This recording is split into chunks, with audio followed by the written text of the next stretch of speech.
Okay, this is going to be my second video on the programming that happens at most places of employment.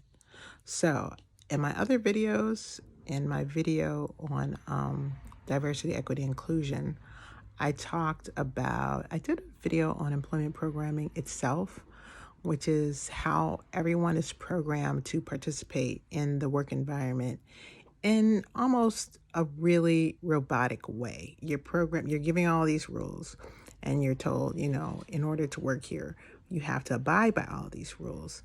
And there's no real, it's not a two-way conversation. It's like, here are the rules.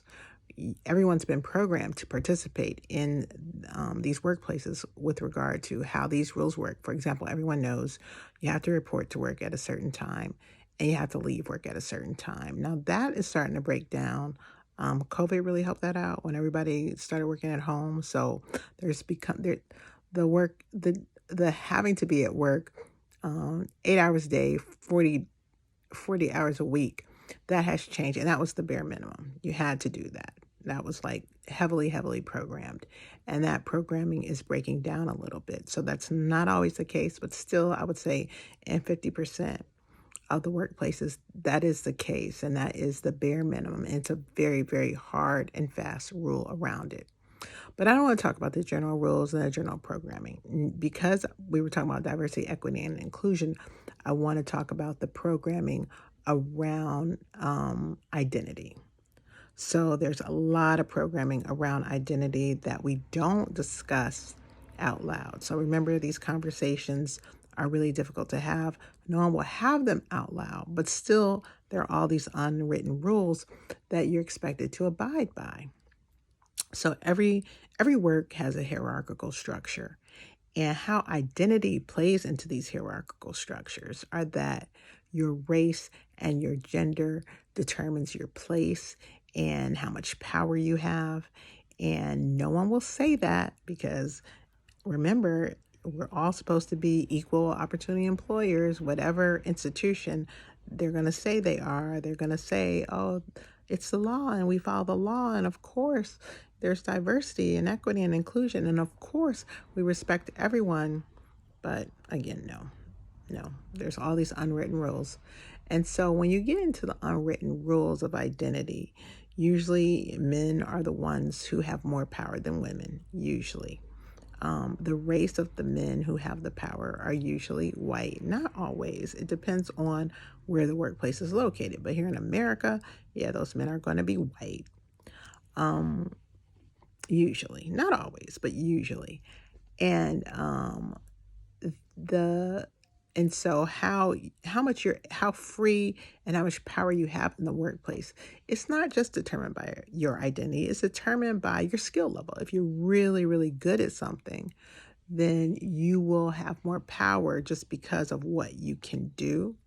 So me, for example, I'm Black and I'm female. Usually Black women in the workplace don't have all that much power, but I did because of what I could do. I was an attorney and I knew those laws. And if an organization was getting in trouble because of violation of those laws, I knew what to do to fix it, right?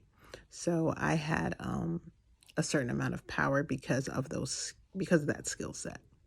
However, um, you know, typically and so it just depends. It depends on how the workplace is structured and it depends on what you do. But typically, I'm just going to break it down for you.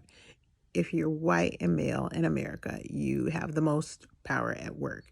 If you're Black or any kind of minority, any different kind of ethnicity other than white, you have less power. If you are white and female, you have less power. If you're white and Black, if you are female and Black or female and any other kind of ethnicity, you have way less power. So, and sometimes you can be doing a whole lot. You can have a whole lot of skills and you're still not going to be that empowered and it's going to make your job really difficult. So let's get into how people are programmed into this, because obviously nobody says that. That is very, very hidden. I know that these are the rules because I've had to deal with these rules so much in doing what I do, which is trying to help an organization to be compliant with equal employment opportunity law, which is different than diversity, equity, and inclusion. That, like I said before, it's very mushy. It's not like the equal employment opportunity laws are they're laws, so they're very straightforward with how they are to be enforced. Even so, no one really enforces them very severely, honestly. I'm just being honest. So, and that's gotten even worse as, the nation has gotten into this push pull around these issues, and that's become very polarized. So you don't hardly ever hear anyone talking about these laws anymore. I don't think that people are comfortable bringing these kinds of complaints to the forefront anymore because there's just so much backlash against it. So, so how this gets, how do these rules then, these unwritten rules, how do they appear in the workplace? How does it happen if no one is discussing it outright? It's kind of, an evolution of what the structures have always been. I was talking about how, we go back to the 1500s where you have serfdom. You have people who have very few rights and they work the land of other very wealthy people who own the land. And that was called feudalism. And that was over in Europe, 1500 and prior. And it was very brutal. So remember, I said Game of Thrones kind of breaks down how that works. You watch Game of Thrones, then you kind of understand feudalism.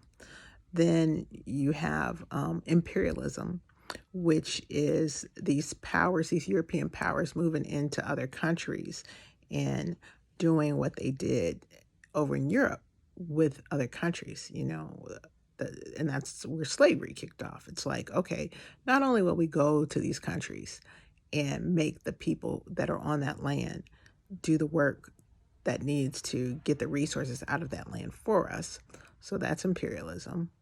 We will actually snatch up some of these people and pull them over to other land and make them work that land. And they really, won't have any kind of recourse because they've been snatched away from their homeland. And they just have to, and they're going to be forced to work as slaves. So that's where we get slavery. And that slavery business model is still in effect to this day. And how it works in America is through the prison industrial complex. How it works other places, it's similar. You just snatch people up from where they are and you get them working somewhere else. So it's all over the world. Millions of people are enslaved. It's true. It's happening to this day. And then you have, the world of work where it's like, okay, we're a big, huge institution or a corporation. You're going to work for us. You're going to be programmed into what we expect with regard to, all of our policies and our handbooks and the orientation of how you come into the system and you work the system. And this is what we expect of employees. Quite honestly, it's not a whole lot different than slavery because when you think about it, so little of your time and life belongs to you when you're working for these huge institutions. They tell you what they expect from you, and you get paid. But is it worth it? A lot of millennials, a lot of people in these younger generations feel like it's not worth it. These corporations are getting tired of people getting woke and becoming aware that they don't feel like it's worth it. So they are trying to get robots and artificial intelligence to do the job because they are believing there will be far less backlash from entities that are not human. So really, really interesting times that we are living in. But the programming is something that we've all agreed to. and we don't have to agree to it. So, you know, breaking out of the programming is about getting really clear on how you're going to use your mind. So you have to free your mind from that programming. And then once you free your mind from that kind of workplace, workforce programming, you have to replace it with something else. So what do you replace it with?